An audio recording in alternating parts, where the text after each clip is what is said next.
आज जो हम देखने वाले हैं वो है समास। समास एक ऐसी चीज़ है जो कि संधि और समास में काफ़ी अंतर होता है। तो हम उसी बात को समझा रहे हैं कि दो वर्णों के मेल से उत्पन्न विकार को हम संधि कहते हैं। पहली बात याद रखना, दो वर्णों के मेल से। समास की परिभाषा होती है कि दो या दो से अधिक शब्दों के मेल से बने विकार को हम समास कहते हैं। यानी यहाँ पर समास में क्या आएगा, समास में शब्दों का प्रयोग होगा, जबकि संधि में किसका प्रयोग होता है, वर्णों का प्रयोग होता है। आज हम पढ़ेंगे बहुब्रीहि समास। बहुब्रीहि समास की परिभाषा क्या है, जब पूर्व पद और उत्तर पद की प्रधानता न होकर के, क्योंकि दो पद होते हैं, पूर्व पद और उत्तर पद, इन दोनों की प्रधानता न होकर के अन्य पद की प्रधानता हो तो बहुब्रीहि समास कहते हैं। यानी यदि हम समास का कोई भी शब्द लेंगे, कोई भी वाक्य बोलेंगे, समास विग्रह किया हुआ का, तो जब हम उसको समस्त पद बनाएंगे तो उसका तीसरा अर्थ निकलेगा। जो तीसरा अर्थ निकलेगा इसका मतलब है कि वहां पे क्या है, बहुब्रीहि समास है। हम आपको नीचे उदाहरणों के द्वारा भी इसको समझाने की कोशिश करेंगे, देखिएगा आगे।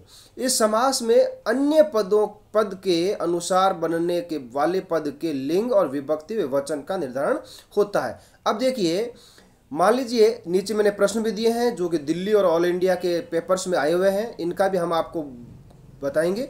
आप इस पूरे वीडियो को देखिए, इसमें काफ़ी सारे प्रश्न हैं जो कि सभी के सभी बोर्ड एग्जाम से संबंधित हैं और कई बार ये एग्जाम से में वापस रिपीट भी हुए हैं। तो आप हमारे इस वीडियो को पूरा देखिएगा और जितना हो सके आगे से आगे इसको शेयर कीजिएगा ताकि सभी बच्चों को इसका फायदा मिल सके। अब देखिए, समास जो है सामान्यतः बहुब्रीहि समास के 5 भेद होते हैं।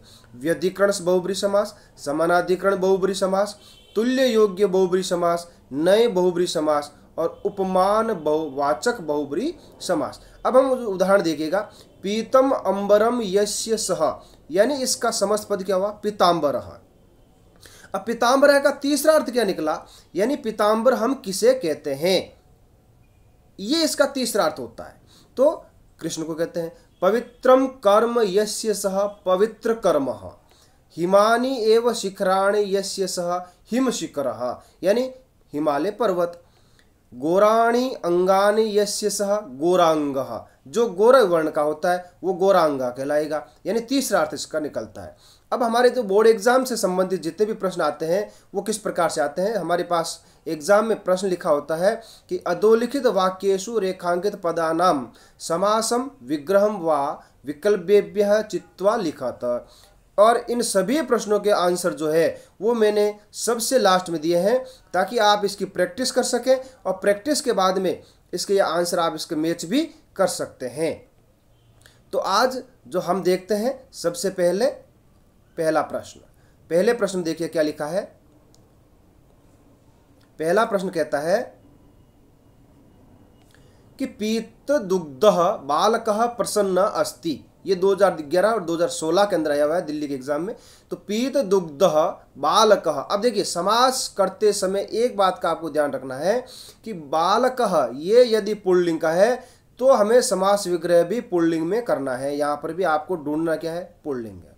पीतम दुग्धम यया सा, पीतम दुग्धम येन सह, पीतम दुग्धम यस्मात् सह, यानी सभी जगह यया सा, यस्मात् सह, येन सह, परंतु पीतम दुग्धम सभी जगह प्रयोग किया हुआ है।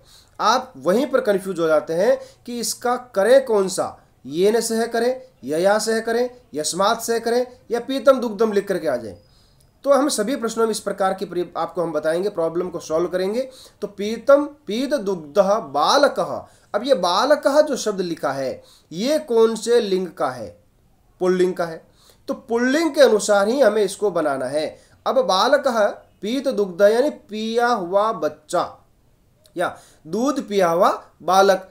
तो पीतम दुग्धम येन सह, यदि यहां पे बालिका शब्द आता तो पीतम दुग्धम यया सा, सा स्त्रीलिंग का है इसलिए सा लगाते, बालिका होता तो, परंतु यहां पर क्या है, आंसर इसका सही, पीतम दुग्धम येन सह। चलिए, बहुफलः वृक्षः यत्र अत्र शोभते। बहुफलः वृक्षः यानी ऐसा वृक्ष है जहाँ पे बहुत सारे वृक्ष हैं, उनमें से एक ऐसा वृक्ष है जो कि उसके ऊपर बहुत से फल लगे हुए हैं।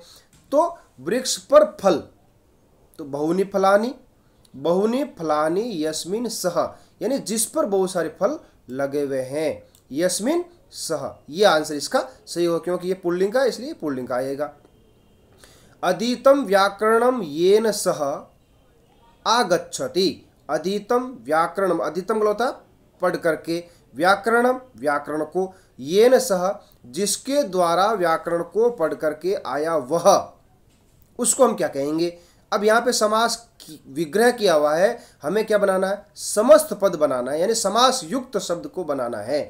तो अधीत व्याकरण, देखिए अधीत व्याकरण, अधीत व्याकरणम, अधीत व्याकरणा, अधीत व्याकरण। कितना माइनर मिस्टेक किया हुआ है, एक जगह म लगाया विसर्ग हटा दिया, यहाँ पे आ की मात्रा लगा दी, यहाँ पे विसर्ग लगा दिया। परंतु यहाँ पे किसका प्रयोग किया, सह को देखिएगा, सह पुल्लिंग का शब्द है, इसके मतलब हमें भी किसका प्रयोग करना है, पुल्लिंग का प्रयोग करना है, अधीत व्याकरण। अगला देखते हैं चौथा प्रश्न। चौथा प्रश्न क्या कहता है, चौथा प्रश्न कहता है कि श्वेतांबरा अत्र विराजते, श्वेतांबरा अत्र विराजते। तो श्वेतांबरा स्त्रीलिंग का शब्द है, याद रखिएगा। तो श्वेतम अंबरम यस्याह सा, श्वेतम अंबरम यस्याह सा, आंसर बिल्कुल सही हमारा। प्रतिहतम अंतःकरणम यस्य सह प्रच्छन्न भाग्य अचिंतयत। ये ऑल इंडिया के 12, 14, 16 लगातार पेपर में आता है, ध्यान रखिएगा, इसको काफी अलग भी है ये।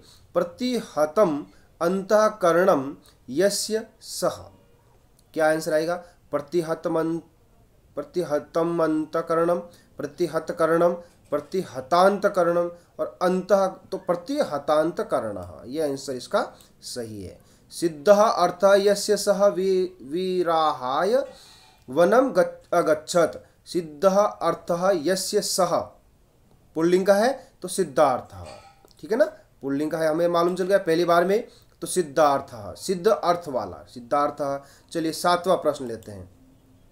सातवां प्रश्न क्या कहता है, सातवां कहता है कि दुष्टा बुद्धि यस्य सह, पुल्लिंग का है तो दुष्ट बुद्धि, बस ये याद रखना है कि दुष्ट सह पुल्लिंग का है तो दुष्ट बुद्धि पुल्लिंग का शब्द का प्रयोग हमें यहाँ पर करना है। सह बाल्यात एव नीरक्षीरयो विवेकम कर्तुम शीलम यस्य सह आसीत्, 2013 में आया हुआ है, काफी समझने योग्य प्रश्न है। देखिए इसमें हम गलती ये कर सकते हैं कि सह पुल्लिंग का, आप यहाँ पुल्लिंग का करके आ जाएंगे ये नीर क्षीर विवेक, जो कि वो गलत हो जाएगा। नीर क्षीरयो, नीर क्षीरयो विवेकम, यानी दूध और पानी को समझ कर्तुम शीलम, इस दोनों को अलग अलग करने की जिसमें क्षमता है उसको हम क्या कहेंगे, नीर क्षीर विवेकी। क्या कहेंगे इसको, नीर क्षीर विवेकी कहेंगे, नीर क्षीर विवेकन, नीर क्षीर विवेकी। चलिए ध्यान मग्न स्थित प्रज्ञ इव तिष्ठामि, इसका आंसर क्या हो जाएगा, तो स्थितः, ये रहा स्थितः प्रज्ञ यस्य सह। चलिए पहला आंसर इसका था पुल्लिंग का है, हमें मिल गया। चलो अगला देखते हैं 10वां प्रश्न। 10वां प्रश्न क्या कहता है, 10वां प्रश्न कहता है कि पीत दुग्धा बालिका, ये देखिए पहले प्रश्न में क्या था, पीतम दुग्धम, सॉरी पीत दुग्धा बालक, और यहाँ पे पीत दुग्धा बालिका, तो क्या जाएगा, पीतम दुग्धम यया सा, पीतम दुग्धम यया सा, क्योंकि बालिका इसलिए सा आएगा। दत्तम धनम यस्मै सह जन आगच्छति, तो सह पुल्लिंग का है तो धन, दत्त धनः। तस्मिन् उद्याने बहुफलः वृक्षा अस्ति, तो ये तो हमने पहले भी पढ़ा था, तो बहुनी फलानी यस्मिन् सह, आंसर सही हो गया।